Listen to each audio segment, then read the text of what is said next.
कायद्याचे पालन करणे हा संस्कृतीचा अविभाज्य भाग झाला पाहिजे. सर्वोच्च न्यायालयाचे न्यायमूर्ती श्री अभय ओक यांचे प्रतिपादन. संविधानाच्या अमृत महोत्सवी वर्षात स्वातंत्र्य सैनिकांचे ऋण मान्य करून स्वातंत्र्यानंतर जन्माला आलेल्या आमच्या पिढीने प्रायश्चित्त तर नव्या पिढीने आत्मपरीक्षण करावे. न्यायमूर्ती सत्यरंजन धर्माधिकारी. आपल्याकडे आदर्शवत राज्यघटना आहे, पण त्या राज्यघटनेची अंमलबजावणी खऱ्या अर्थाने व्हायची असेल तर ते पूर्णपणे नागरिकांवर अवलंबून आहे.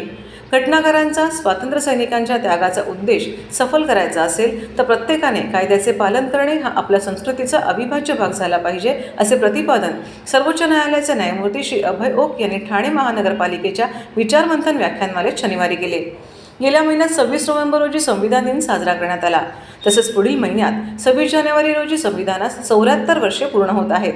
या निमित्ताने संविधानाच्या वाटचालीचा वेध घेण्यासाठी ठाणे महानगरपालिकेच्या विचारमंथन व्याख्यानमालेत न्यायमूर्ती सत्यरंजन धर्माधिकारी यांचे संविधानाची अमृत महोत्सवी वाटचाल या विषयावर व्याख्यान आयोजित करण्यात आले होते. व्याख्यानाचे अध्यक्षस्थान सर्वोच्च न्यायालयाचे न्यायमूर्ती अभय ओक यांनी भूषविले. व्याख्यानमालेचे हे 12वे पुष्प होते. डॉक्टर बाबासाहेब आंबेडकर यांच्या घटना समितीतील अखेरच्या भाषणाचा संदर्भ देत न्यायमूर्ती ओक यांनी स्वातंत्र्य, समता, न्याय आणि बंधुता हे शब्द किती मुरलेले आहेत याचा प्रत्यय येत असल्याचे सांगितले.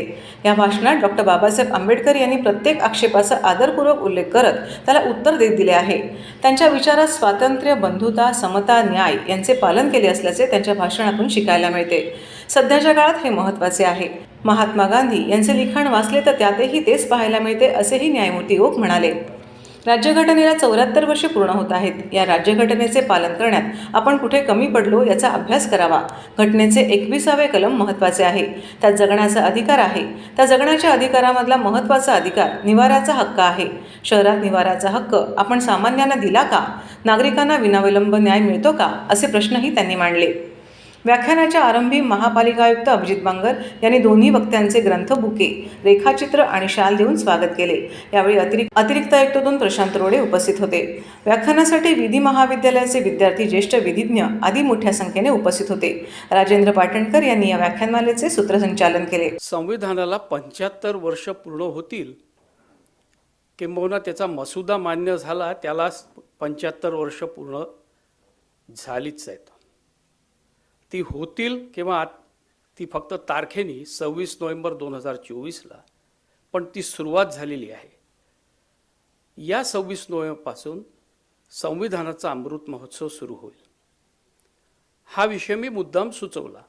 याचं कारण असं की आपलं नागरिक म्हणून भूमिका ही प्रायश्चित्ताची असली पाहिजे.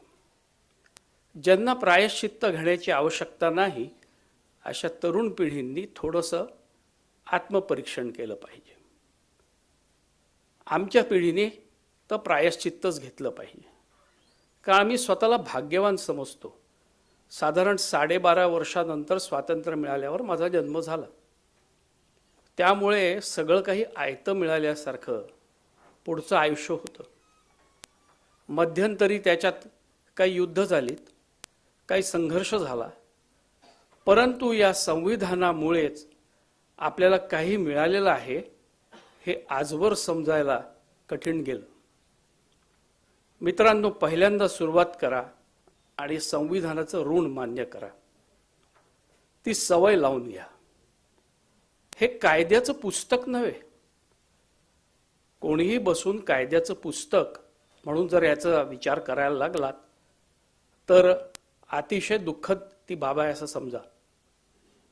मध्यंतरी एका दिवशी काही वेळेला चुका होतात, तशा माझ्याही हातून एक चूक झाली. एका गृहस्थांनी मला सांगितलं की 26 नोव्हेंबरचा दिवस आहे, त्यानिमित्त त्यांनी कुठल्या तरी वाहिनीवर संविधानाची चर्चा आहे आणि त्यात तुम्ही सहभागी व्हावं, थोडा वेळ आम्हाला द्यावा, चर्चा हिंदीत आहे. तर मी म्हटलं ठीक आहे, माझं हिंदी तेवढं चांगलं नाही आहे म्हटलं. पण ते म्हणाले नाही आप आइए. मी सहभागी झालो. चर्चेला सुरुवात करताना आपल्याला सगळ्यांना माहिती आहे की चर्चा सुरुवात करणारा माणूस आणि चर्चेचं सगळंच संचालन करणारा हा सर्वात अधिक बोलतो, दुसऱ्याला तो बोलूच देत नाही.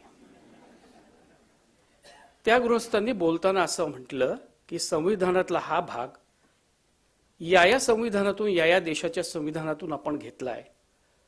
अगदी आयर्लंड पर्यंत तो आला आणि त्याने सांगितलं की आपण कुठून कुठून घेतलेला आहे. मला 2 वाक्य मी बोललो आणि त्याने नंतर पुढे मला बोलू दिलं नाही. हे खरं आहे. आणि बोलू न देण्याचं कारण असं की मी त्यांना सगळ्यांना म्हटलं की असं उधारीने संविधान मिळालेलं नाहीये, कोणाचं कर्ज घेतलेलं नाहीये आपण.